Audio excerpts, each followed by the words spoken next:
Hello everyone. आज की कहानी है सांवली लड़की भाग 5। कहानी अगर अच्छी लगे तो लाइक करें, शेयर करें और प्यार भरी कहानी चैनल को सब्सक्राइब करें। फ्रेंड्स, पिछले भाग में आपने पढ़ा अभिमन्यु और वैष्णवी एक दूसरे से प्यार करने लगते हैं, लेकिन अभिमन्यु को किसी खतरनाक मिशन पर जाना पड़ता है, जिसकी वजह से परेशान होकर वैष्णवी छुट्टी लेकर घर आ जाती है, क्योंकि उसका मन किसी भी काम में नहीं लग रहा था। अब आगे वैष्णवी सुबह अपने कमरे से बाहर निकली ही थी। उसके माँ, पिताजी और भाई तीनों दरवाजे के बाहर ही बैठे हुए थे। वैष्णवी के बाहर आते ही सभी ने उसको एक फूलों का गुलदस्ता देते हुए बधाई दी। दादी लक्ष्मी देवी अपना मुंह फुलाए एक कोने में कुर्सी पर बैठी हुई उन सभी की ओर देखते हुए बड़बड़ा रही थी। लक्ष्मी देवी कहती हैं, पता नहीं क्या चौंचलेबाजी कर रहे हैं, इस बेसूरत को सर पर चढ़ा कर रखा है, पता नहीं क्या जरूरत है इसको सर पर बिठाने की। वैष्णवी, ये सब क्या है? किस बात की बधाई दी जा रही है मुझे? पहले मुझे बताओ तो सही। प्रदीप, बात ये है कि अचानक तुम घर आई और वो भी इतनी खुशी के मौके पर। वैष्णवी, कैसा खुशी का मौका पिताजी? प्रदीप, तुम्हारा रिश्ता पक्का हो गया है। इस बात को सुनकर मानो वैष्णवी के पैरों के नीचे की जमीन खिसक गई। उसको काटो तो खून नहीं जैसी हालत हो गई। वैष्णवी, रिश्ता पक्का हो गया? ये कैसी बात कर रहे हो? बिना मुझसे पूछे आपने मेरा रिश्ता पक्का भी कर दिया। लक्ष्मी देवी बोली, लो सुन लो इसकी बात। अब हमें पहले इस महारानी से पूछना पड़ेगा। जैसा यह कहे हमें इसकी बात माननी पड़ेगी। मैं तो पहले ही कहती थी इसको ज्यादा सर पर मत चढ़ाओ, अब भुगतो। प्रदीप, क्या हुआ बेटी, तुम इस बात से खुश नहीं हो क्या? पहले देख तो लो लड़का कौन है, बहुत बड़े खानदान से है वो, और तो और तुम उसको जानती भी हो। पहले उसकी फोटो देख लो फिर बताना। प्रदीप फोटो निकालकर वैष्णवी को दिखाता है। फोटो देखते ही वैष्णवी की आंखें आश्चर्य से फटी की फटी रह जाती हैं। उसने तो कभी सपने में भी नहीं सोचा था कि इस लड़के से उसका रिश्ता पक्का हुआ है। वो वरुण था, शहर के बड़े अस्पताल का मैनेजिंग डायरेक्टर, जिसके अस्पताल में वैष्णवी पहले नौकरी किया करती थी। प्रदीप, क्यों कहा था ना मैंने, एक बार देख लो फिर कुछ कहना। अब उड़ गए ना तुम्हारे होश। वैष्णवी, इनसे मेरा रिश्ता कैसे पक्का हो गया? लक्ष्मी देवी, अब ये तो हमें भी नहीं पता। इसने तुझ में ऐसा क्या देखा जो कल खुद ही अपने माँ बाप को लेकर आ धमका हमारे घर? प्रदीप, हाँ, ये कल शाम ही आए थे हमारे घर तेरा हाथ मांगने। बस तेरे आने से घंटा भर पहले ही गए थे ये। अगर हमें पता होता कि तू आने वाली है तो हम उनको तेरे आने तक रोक लेते। लेकिन एक बात तो बता, तूने आने से पहले हमें बताया क्यों नहीं कि तू आने वाली है? कल भी तू कुछ अजीब सा व्यवहार कर रही थी। अभी वो बात कर ही रहे थे कि उसके भाई विनय ने टेलीविजन पर समाचार लगा दिए। तभी उस पर ब्रेकिंग न्यूज आ रही थी, सुसाइड स्क्वाड एक खतरनाक मिशन पर रवाना। वैष्णवी इस खबर को सुनते ही तुरंत टेलीविजन के सामने आ खड़ी हुई। एंकर किसी एक्सपर्ट से पूछ रहे थे कि आपको क्या लगता है जो कमांडोज का दस्ता इस मिशन पर गया है, उनके बचने के कितने चांस है? एक्सपर्ट, मुझे तो उनके बचने के कोई चांस नहीं लगते। इतना सुनकर वैष्णवी ने टेलीविजन बंद कर दिया, क्योंकि उन पांचों में उसका प्यार अभिमन्यु भी था। वो वापस अपने कमरे में जाकर बंद हो गई और लगी फिर से रोने। इस समाचार ने उसके जख्मों को फिर से कुरेद दिया था। इधर घर वालों को समझ नहीं आ रहा था कि आखिर उसको हुआ क्या है। फिर से वैष्णवी इस तरह कमरे में बंद होने से घर वालों को अब वैष्णवी की चिंता होने लगी। वैष्णवी के माता पिता उसके दरवाजे पर जाकर काफी देर खटखटाते रहे। जब वो बहुत देर खटखटाने के बाद भी नहीं गए तो वैष्णवी ने दरवाजा खोल दिया। प्रदीप, क्या हुआ बेटा? जब से तुम आई हो अजीब सा व्यवहार कर रही हो, कुछ परेशानी है क्या तुमको? वैष्णवी, मुझे शादी नहीं करनी है पिताजी। लेकिन क्यों? वैष्णवी, बस ये मत पूछिए। प्रदीप, जरूर तुम्हारे इनकार की वजह उस समाचार से जुड़ी हुई है जो अभी टेलीविजन पर आ रहा था। उसी को देखकर तुम परेशान होकर अपने कमरे में बंद हो गई थी। मुझे नहीं बताओगी क्या हुआ? देखो, तुमको अपने पिता की कसम है, मुझे सब बताओ। चलो सिर्फ हम दोनों ही कमरे में चलकर बात करते हैं। दोनों अंदर चले आए और बात करने लगे। वैष्णवी, बात ऐसी है पिताजी, मैं किसी और से प्यार करती हूँ, इसलिए विवाह नहीं कर सकती। प्रदीप, अच्छा, ये तो बहुत अच्छी बात है। अपने पिता को नहीं बताओगी? कौन है वो लड़का?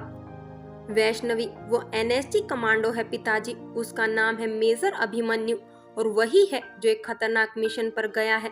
प्रदीप, लेकिन समाचारों में तो कह रहे थे कि वो एक सुसाइड मिशन है, वहां से उनका बचकर आ पाना बिल्कुल नामुमकिन है।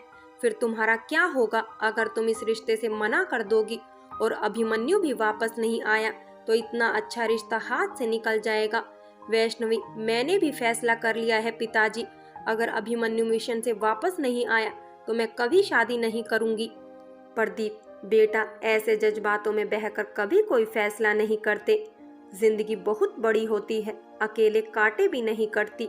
हमेशा सोच समझ कर ही जीवन के फैसले करने चाहिए। वैष्णवी, मैंने सब सोच लिया है, आप बस इस रिश्ते को मना कर दो। मैं अभिमन्यु के बिना न खुश रह सकती हूँ और ना ही किसी और को खुश रख सकती हूँ। किसी दूसरे की जिंदगी खराब करने से तो अच्छा है मैं शादी ही ना करूँ। और हाँ, अब इस बारे में मेरी कोई बात करने की इच्छा भी नहीं है। मैं बस अब अकेली रहना चाहती हूँ।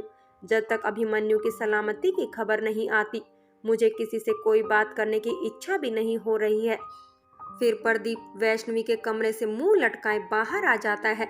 प्रदीप को बेटी वैष्णवी के कमरे से मुंह लटकाए उदासीन सा निकलता देख मालती ने पति से इसका कारण जानना चाहा, तो उसने पत्नी को वैष्णवी से हुई सारी बात बता दी।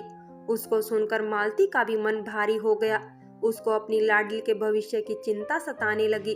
फिर रात में सभी खाने पर साथ बैठे तो विनय ने कहा, दीदी नहीं आई खाना खाने के लिए। मालती बोली, बुलाया था मैंने, कह रही थी तबीयत ठीक नहीं है उसकी।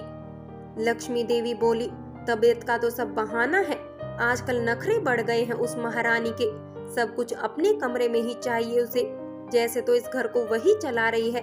प्रदीप झल्ला कर बोला, ऐसा नहीं है माँ, तुम बेकार में उसके पीछे पड़ी रहती हो। लक्ष्मी देवी गुस्से में बोली, मुझसे ऊंची आवाज में बात करने की जरूरत नहीं है, तू भूल गया हो तो शायद याद दिला दूं तुझे, मैं आज भी तेरी माँ हूँ, समझा, और उसकी ज्यादा तरफदारी करने की कोई जरूरत नहीं है तुझे। वो तो पता नहीं कैसे इतना अच्छा रिश्ता आ गया उसके लिए, वरना उस कलमोही को कोई नहीं पूछता, इसी वजह से नखरे भी बढ़ गए हैं उसके। तभी प्रदीप के मुंह से अचानक ही निकल पड़ा, आप तो बेकार ही उसको कोस रही है, वो तो उस रिश्ते के लिए राजी भी नहीं है। इतना सुनते ही लक्ष्मी देवी का गुस्सा और बढ़ गया। क्या कहा, वो इस रिश्ते को मना कर रही है? अब उसकी इतनी हिम्मत बढ़ गई कि खुद चलकर आए इतने बड़े खानदान के रिश्ते को भी वो मना कर रही है, जबकि लड़के में भी कोई कमी नहीं है, और तो और इतने बड़े अस्पताल का मालिक भी है। मैं तो उसको पहले भी मिली हुई हूँ, जब मुझे वैष्णवी अस्पताल ले गई थी, मेरे सामने की ही बात है। वैष्णवी के एक कहने पर उसने उस डॉक्टर को वो फटकार लगाई थी। वो डर के मारे भीगी बिल्ली बन गया था। इससे साफ पता चलता है कि वो वैष्णवी को कितना चाहता है। अरे उसको हाथों पर रखेगा, राज करेगी वो उस घर में, लेकिन उसकी तो मति मारी गई है। जरूर कोई लड़के का चक्कर होगा, तभी तो वो अपने पांव पर कुल्हाड़ी मार रही है। प्रदीप बोला, जी माँ, वो किसी और लड़के को चाहती है, वो भी फौज में ही है। कौन है वो? लक्ष्मी देवी बोली। प्रदीप ने बताया, जो फौजी उस खतरनाक मिशन पर गए हैं उन्हीं में है वो। लक्ष्मी देवी बोली, पगला गई है ये लड़की, समाचार वाले रोज बताते हैं कि वो जिंदा वापस नहीं आ पाएंगे, फिर भी ये लड़की उसके लिए इतने अच्छे रिश्ते को ठोकर मार रही है। लगता है मुझे खुद इस बददिमाग लड़की को समझाना होगा। इतना कहकर जैसे ही लक्ष्मी देवी खड़ी होने लगी कि अचानक से नीचे गिर पड़ी और होश खो बैठी।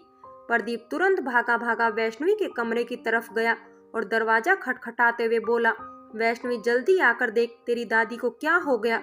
वो अचानक गिर पड़ी और होश में भी नहीं आ रही है। वैष्णवी तुरंत दरवाजा खोलकर दौड़ी चली आई दादी के पास। उसने उनको चेक करते ही कहा, इनको हार्ट अटैक हुआ है, तुरंत गाड़ी निकालकर अस्पताल ले चलो, एम्बुलेंस बुलाने का समय नहीं है। प्रदीप, वैष्णवी और विनय लक्ष्मी देवी को तुरंत अस्पताल ले गए। वैष्णवी तब तक दादी के हार्ट को पंचर करने लगी। यदि वो उनका हृदय पंचर ना करती, वो रास्ते में ही दम तोड़ देती।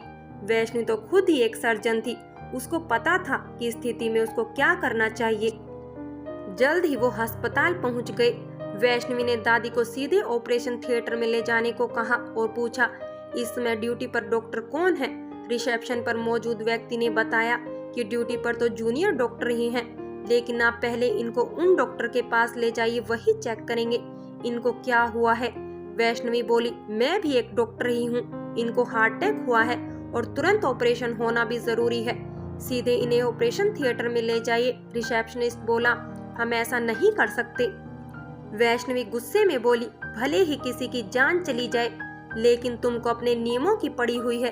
तुरंत मेरी बात अपने वरुण सर से करवाओ। रिसेप्शनिस्ट बोली, हम उनको इतनी रात को परेशान नहीं कर सकते। वैष्णवी बोली, लगता है मुझे ही उनको कॉल करना पड़ेगा। फिर वैष्णवी ने वरुण को कॉल किया। उधर अचानक से वैष्णवी का फोन आया देख वरुण की भी खुशी का ठिकाना न रहा। उसको लगा शायद वैष्णवी ने रिश्ते के लिए हाँ कह दी है और इसीलिए फोन कर रही है। हमारा तो भाग्य खुल गया जो आपने हमें याद किया।